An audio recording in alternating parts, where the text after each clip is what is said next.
This is our News, the Weekend edition, and on the broadcast tonight. The Prime Minister addressing important issues as he returns from a two-legged international trip. That story straight ahead. BPL executives say they're working on a business plan that won't focus on increasing costs to customers. And just how different will Carnival be this year?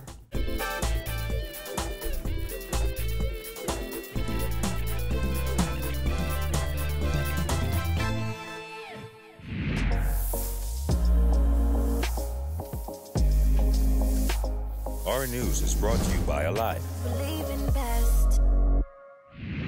Good evening, I'm Andrew Knowles, and thanks for joining us. Topping the news, the nation's Chief Prime Minister, Dr. Hubert Minnis, is back in the capital tonight after participating in his inaugural Commonwealth Heads of Government meeting in London and the 8th Summit of the Americas in Lima, Peru. The Prime Minister arrived at the Lyndon Pinling International Airport this afternoon, where he addressed members of the press on his high-level trip. Our Jared Higgs leads us off tonight. If we were to take the lower of the world's figure, which is 5%, the lower of the world's figure, that would mean that the Bahamas lose approximately $500 million per annum as a result of corruption, according to world's figures. Prime Minister Dr. Hubert Minnis more than doubling down on a figure he says represents the GDP value lost each year as a result of corruption. During his recent trip to Peru to attend the Summit of the Americas, Minnis gave an interview where he noted that the country loses approximately $200 million per year due to corruption. He says the figure is based on calculations used by world leaders. When asked to outline how the losses are incurred, Minnis had this to say. Corruption comes in many forms, Travis, many forms. If the government provides pens, papers, clips, etc., and I take that home, that's corruption. That's abuse. So it's different forms of corruption. You're thinking only about thieving. No, it's different forms. Minnis made the comments following his return from the second leg of his trip to London, where he attended the Commonwealth Heads of Government meeting.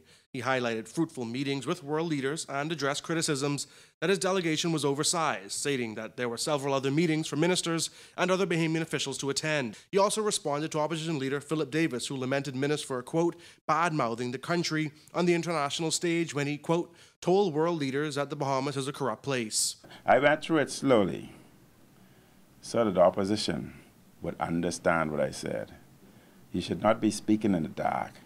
I'd always remember a very excellent quote. I cannot remember the author, but I love the quote.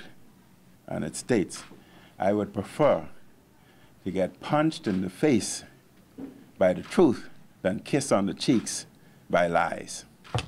You understand that. Minnis also responded to threats from Bahamas Power and Light Union officials who were up in arms this week after Deputy Chairman of BPL's board, Patrick Rollins, stated that the company would seek to reduce its staff complement over the next 18 months. The union threatened that Minnis would land home in darkness. Well, I don't know. It looked like light, eh? But no, I've been in communication with what's been happening, and the Minister of Labor and Labor Ministry would be meeting this week with the relevant authorities from BPL, that is both unions, the board, and they would work towards an amicable resolution. As you know, electricity is very important to us there, and we would do everything in our power to ensure that there's no loss of power, because there are some people who are sick and they need the power for their medication, the schools, the computer system. So it can affect the entire economy. The Prime Minister also responding to a poll that suggests that the government has lost some support since last May. He says the people have elected him for 5 years and he can't do it all in 1 year. If you look at every poll throughout the world, everyone, Bahamas is a part of the global hemisphere, government usually lose capita during the first year. That's accepted. That's standard. But let's look at why. Government makes promises and commitment. Government and the people's expectation is high, and I accept that. But you put me in office for 5 years. I can't do it in 1 year, and that's the expectation.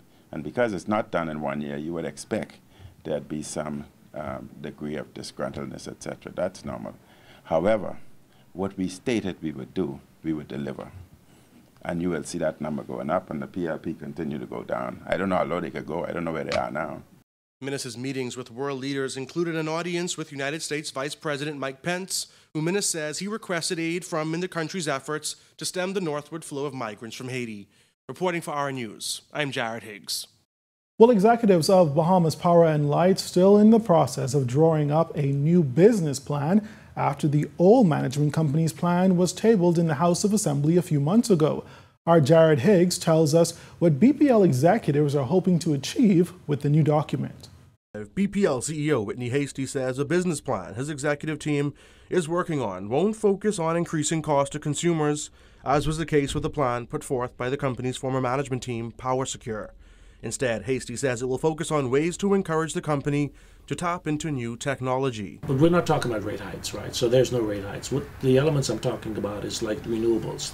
The old plan would have talked about renewables penetration throughout the islands of the Bahamas. So we've looked at that. We firmly believe, because that speaks to the national energy policy, that we want to adopt that. Those are the type of things that we're saying. We're looking through that plan and we're adopting elements of that plan into the new business plan. Hasty was adamant that while they aren't moving forward with PowerSecure's plan, they will pick out the positives and move forward. So I want to be clear. We're not using their plan, right?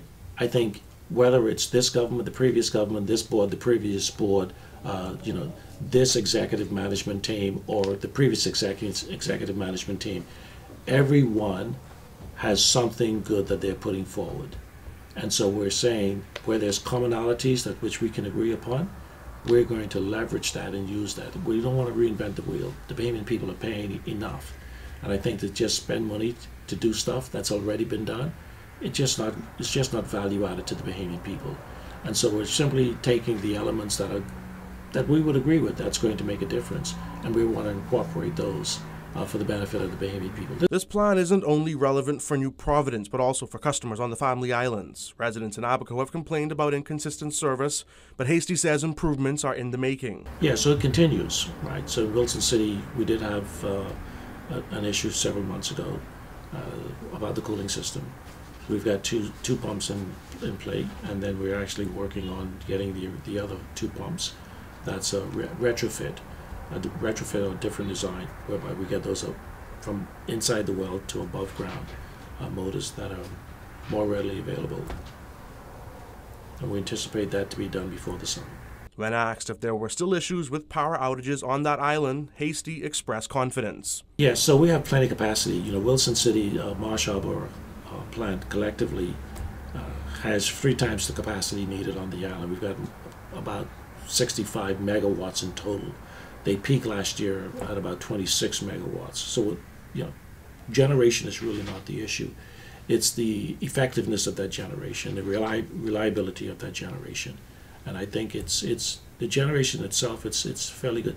The base generation, it's more the auxiliaries to support the generation that we realized we had some flaws in there, some weaknesses that we want to shore up, and we're working to do that. Reporting for our News, I'm Jared Higgs. Meantime, the leaders of the 2 unions that represent workers at BPL are calling on BPL executives to disclose their plans for the cash-strapped company. Both of the Bahamas Electrical Managerial Union and the Bahamas Electrical Workers Union say since the new board took office, the top brass have not been operating transparently. We get that report from our Jasmine Brown. During a lengthy and detailed press conference at BPL headquarters on Blue Hill Road last week, BPL executives said they were borrowing from elements of the plan produced by former management company PowerSecure. However, President of the Managerial Union Anthony Christie says that explanation does not fly with union leaders and their members. The board mentioned, again, PowerSecure's plan and 233 that was tabled to be let go. But we keep asking, what is their plan? Are they going to use exactly PowerSecure's plan? Are they going to revise the plan? We want to know what the plan is moving forward. Works Minister Desmond Bannister tabled a plan in the House of Assembly last fall. The Minnis administration terminated PowerSecure's management agreement last September after Bannister told Parliament the new board had accused PowerSecure of breaching the agreement. Christie says just like PowerSecure did, the new management team needs to outline its own plan and make it readily available to the union. Where is the plan? even if you want to look at Power Secure's plan, one thing Power Secure never did, they never brought in anyone from the outside. What they did, they assessed the manpower on staff, and they created new positions that they were moving people on the staff to. Again, not increasing headcount, but using the resources and the people that they have there. Christie also expressed disappointment with the Minnis administration, which appointed the new board and executive team a few months after coming to office last May. Government came in talking about transparency, harmony amongst the unions, the workers and the employers, unity among the people, but we have not seen that. Okay, we have not been brought to the table, allowed to come to the table, and again, address our concerns, provide solutions to the situation. Christie says unless both the unions and BPL executives can find common ground, problems at BPL will persist. Reporting for our News, I'm Jasmine Brown. Well, the opposition is hitting out at Prime Minister Dr. Hubert Minnis after he made some very bold statements during his travels abroad. With more, here's Jillian Gray. While in Lima, Peru, Prime Minister Dr. Hubert Minnis claimed that $200 million is lost annually due to corruption in the Bahamas. Exuma and Rikers Island MP Chester Cooper is slamming those statements as untrue. The statement by the Prime Minister is most unfortunate. It's most disappointing. I've said in the House of Assembly that we must stop talking down our country. We must stop talking down our economy. So, on the one hand, we have the Minister of Financial Services seeking to attract investments to our shores. We are seeking to attract foreign direct investment. And instead of the Prime Minister saying it's better in the Bahamas, he is saying it's more corrupt in the Bahamas. Nothing could be further from the truth. Opposition leader Philip Davis also criticized Dr. Minnis' statements, saying this bad-mouthing of our country shows that common sense is not common. Both he and Cooper agree that the Prime Minister should be inviting the international community to invest in the Bahamas instead of turning those potential investors off. The Bahamas, through international firms like Transparency International, etc., have been rated the least corrupt country in the region.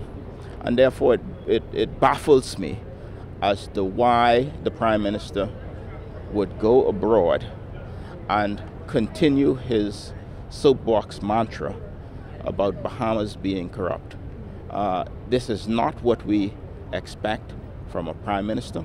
We want him to inspire confidence in our country, confidence in our economy, and we want him to be the chief cheerleader of the Bahamas and the Bahamian people.